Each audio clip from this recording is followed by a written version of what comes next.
dipanggil Salsa, bisa dipanggil Lia aja. Oh, Salsa, Salsa Ayu Amelia Ayu Amelia, dipanggil Salsa, Ayu, atau Lia. atau Bisa bisa semuanya kayaknya. bisa semua jadi nama panggilan ya. Oke, Ya. Salsa. Nih di kesempatan sore ini kayaknya bukan kayaknya sih, emang bukan kesempatan pertama di Numpang Dapat karena beberapa waktu sebelumnya juga mewakili Duta Kopi ya. Iya, Duta Kopi Provinsi Bareng Jambi, siapa? terus Duta Hardi. Hardi, Iya. oke. Kalau tuh bareng Hardi, tapi sekarang Salsa sendiri. Iya, sendirian ya. Pede sekali kamu. Oh, enggak ya. Enggak. Tapi di kesempatan sore hari ini hadir sebagai apa ya? Mewakili Provinsi. maksudnya yang berbeda. Kalau kemarin yang Duta berbeda Kopi. ya. Kalau Kemarin sekarang Duta Kopi, yang sekarang sebagai Youth Camp for Future Leader and Environment. Oke, bahasa Inggris semua tuh ya. Iya, soalnya artinya itu kita tuh pemimpin masa depan gitu. Iya, ini kan istilahnya kan youth camp. Iya, Youth Camp gitu. Kalau kalau kalau zaman dulu kan kalau ada kata-kata camp itu berarti kayak dibawa ke suatu tempat Iya, benar. yang benar-benar kayak dibawa ke alam gitu. Kalau sekarang kan konsepnya youth camp, Iya, Youth Camp. tapi dibawanya tuh ke hotel atau ya ke tempat-tempat yang lebih ke apa ya istilah kata tuh yang bukan di tempat terbuka. Kalau salah satu kemarin di mana lokasinya? Sebenarnya Youth Camp for Future Leader Environment itu kan pemimpin masa depan untuk di bidang lingkungan gitu.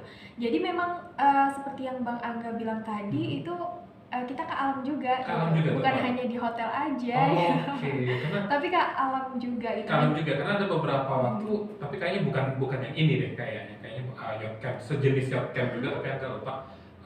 Tapi lebih banyak di hotel gitu loh. Jadi Iya, benar. kayak esensinya kurang dapat untuk menyandang nama yacht camp gitu kan. Kalau kemarin berarti di hotel mana? Kita di perlombaannya di Jakarta. Oh, di Jakarta. Ya, Oke. karena Salsa itu mewakili Provinsi Jambi. Mewakili Provinsi Ya, di ajang nasional itu namanya IEF ya, dari program IEF Indonesian Environment Fund gitu. Di BPDLH, Badan Pengelola Dana Lingkungan Hidup.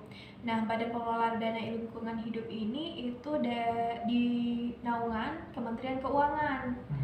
Nah, gitu.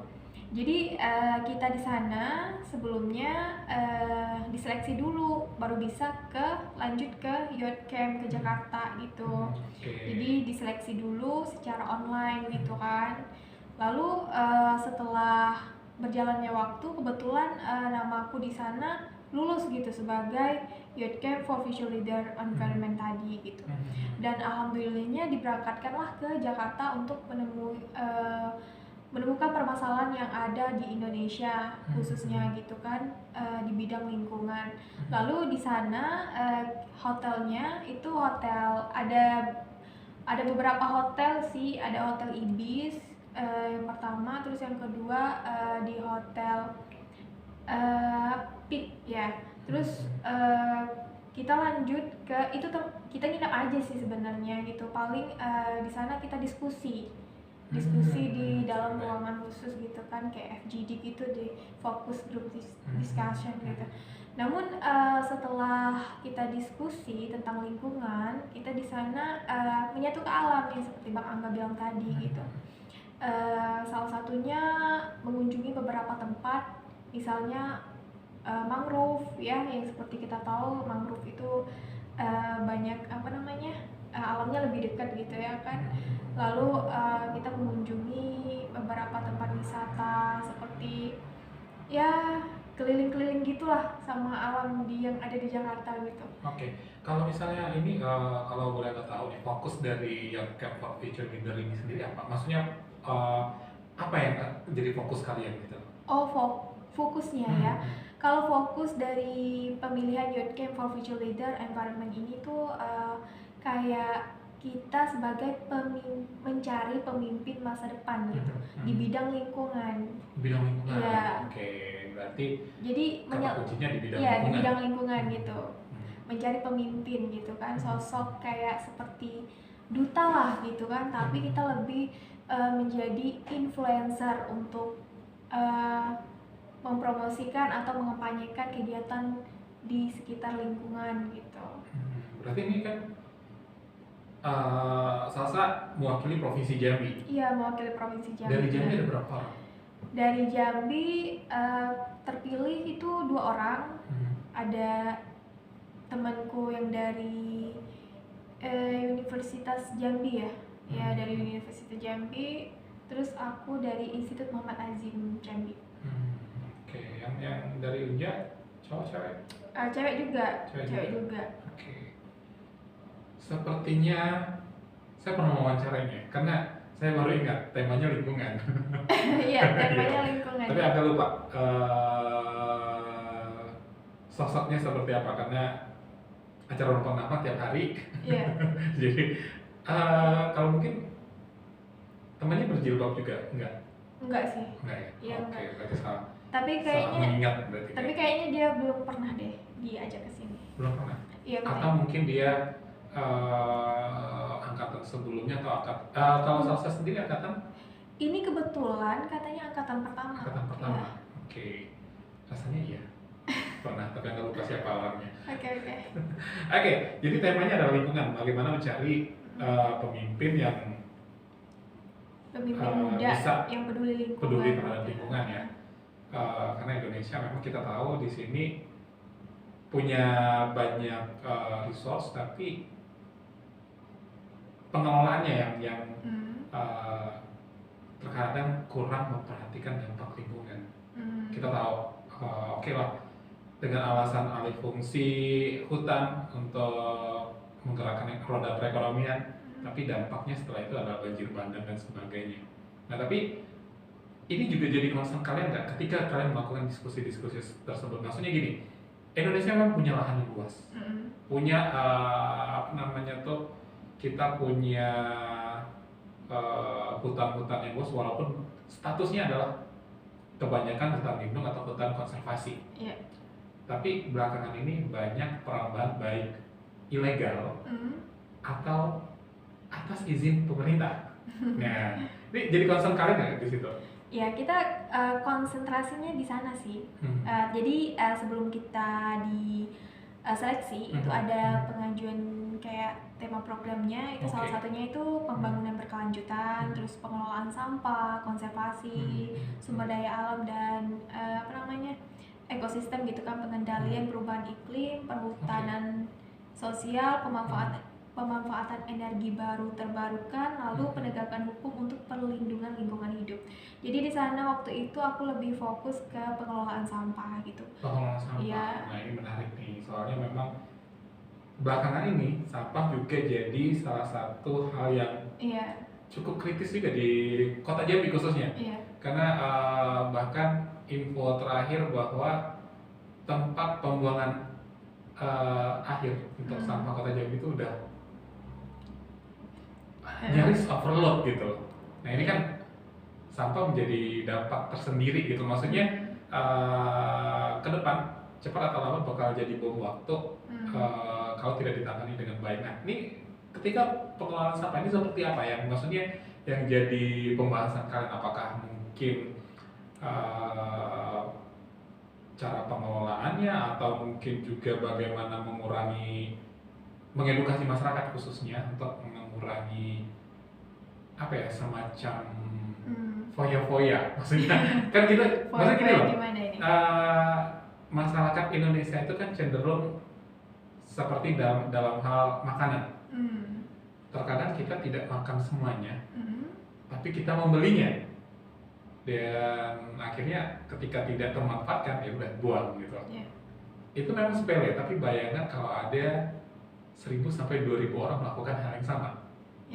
Pasti kan jumlahnya cukup besar untuk sebuah sampah yang akan diangkut setiap harinya. Ini bahasan kalian seperti apa untuk pengelolaan sampah ini? Jadi kalau apapun itu ya, dari tema program-program kita itu seperti contohnya pengelolaan sampah, waktu itu tema yang aku pilih ya kan Lebih ke hal terkecil dulu deh, kayak pengelolaan sampah rumah tangga gitu ya kan.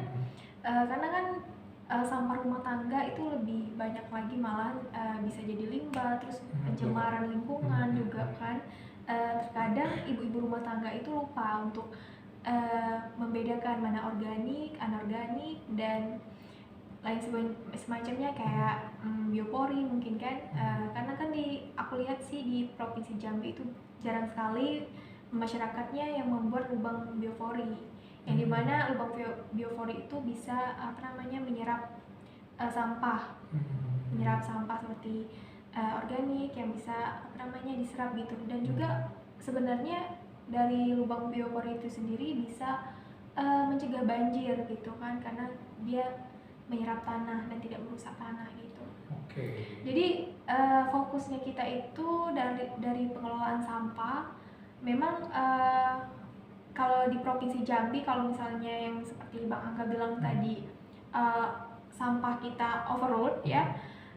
Namun sekarang dibantu mungkin oleh bank sampah gitu, dibantu oleh kegiatan organisasinya masyarakat seperti bank sampah, terus TPS 3R kali ya, dari program pemerintah. Nah dari sana mungkin sampah-sampah itu didaur ulang ke TPA gitu. Oke, baik. Berarti ketika Salsa ada di sana, fokusnya dari hal yang paling awal, ibarat kata tuh dari hulunya. Ya, dari hulunya sampah sampai hilirnya sampah gitu. Karena memang sepele kadang sampah rumah tangga. Iya, kita kadang dari hal terkecil dulu. Itu kan kecil, tapi Iya. Bayangkan kalau lebih, misalnya bertahun-tahun rumah tangga itu kan lebih masif. Maksudnya gini loh, sampah pabrik banyak ya, tapi berapa sih jumlah pabrik? Bandingkan dengan jumlah penduduk kota Jambi aja deh. Kalau nggak salah kemarin aku lupa di angka berapa ya, 800 atau 700, nggak lupa. Berarti kan ada, oke lah 700, berarti kan jumlah orang. Kita sederhanakan, anggaplah ada sekitar 150 sampai 200 kepala keluarga. Iya. Saya 150.000 sampai 200.000 kepala keluarga. Ini kan ketika sebuah pengelolaan sampah yang mungkin kalau kita bilang buruk kayaknya kurang enak didengar karena mungkin masyarakat belum teredukasi. Ini kan tapi kalau tidak ditangani dengan baik ya jadi masalah tersendiri ke depannya. Nah, karena concern kalian di situ, Salsa mengambil bahwa dari rumah tangga. Nah, Angga pengen tahu nih, berarti kan ada sebuah misi yang dibawa. Iya, ada setelah misi. Itu, setelah selesai youth camp, kembali ke Jambi. Kembali ke Jambi gitu ya. Jadi misi atau programnya ya, apa gitu ya? Apa gitu? Apa yang Anda lakukan gitu loh? Oke, ini boleh Anda tahu? Oke. Nah dari sebelumnya dari Jakarta terus pulang ke Jambi. Tapi sampai saat ini belum pengumuman, masih penilaian. Oh, masih penilaian? Masih penilaian, data penilaian. Terakhir kegiatan? Terakhir kegiatan itu di Desember ya. Desember sekitar awal atau pertengahan, aku lupa ya. Nggak, tahun 2021. Jadi pemilihan ini uniknya itu sangat lama gitu, membutuhkan waktu yang sangat lama, dan itu hal-hal yang saya tunggukan, yang saya nantikan gitu kan. Jadi awalnya itu dapat informasi itu sekitar Januari deh kayaknya. Januari, terus bikin video sekitar Mei ya kayaknya. Mei atau sebelum ya. Lalu pengumumannya itu sekitar 6 bulanan lebih gitu. Pengumuman seleksinya, terpilihnya itu kan di Jakarta sendiri? Ya, itu sekitar 4 hari sebelum pemilihan ini. Jadi di Desember itu kita diberangkatkan, lalu pulang ke Jambi, sampai sekarang masih dalam tahap penilaian. Jadi dari sana kita ditantang untuk membuat paper gitu, paper dan video. Nah, paper dan video, dan dalam video itu ada program yang harus kita sampaikan gitu. Jadi dari pulang dari Jakarta kita mau apa nih? Mau apa? Apa yang bisa kita lakukan untuk pemerintah gitu. Nah, program apa gitu kan, hal kecil lah program kita seperti mungkin mengedukasi ya kan, karena jurusan aku pendidikan bahasa Inggris, jadi Mau guru bahasa Inggris nantinya. alhamdulillah kalau ya. Kalau Aduh, jadi lanjut ke tadi, karena basicnya pendidikan, jadi lebih mengedukasi gitu ya, programnya mengedukasi juga, seperti membuat suatu apa namanya, komunitas atau pergerakan gitu ya, pergerakan, tapi khususnya ini aku lebih pergerakannya karena ini tingkatnya nasional, jadi pergerakannya aku lebih kayak Nusantara gitu. Jadi teman-teman youth camp itu di apa namanya, diajak kerjasama supaya mengempanyekan kegiatan lingkungan ini lebih meluas gitu kegiatannya. Di sana kan di dalam suatu apa namanya, komunikasi gitu ya, antara mungkin antara anggota gitu, ada ide-ide tersendiri lah, atau ide-ide baru, yang inovasi baru yang bisa kita terapkan. Nah, kalau misalnya yang kedua itu kayak seperti yang tadi aku bilang, program Kampung Biopori. Jadi namanya Kampung Biopori. Jadi harapannya itu di Provinsi Jambi atau di per kabupaten itu ada namanya Kampung Biopori. Nah, jadi lubang yang digali sekitar 30 berdiameter gitu kan, terus disaring gitu. Disaring lalu bisa menyerap sampah-sampah rumah tangga tadi gitu.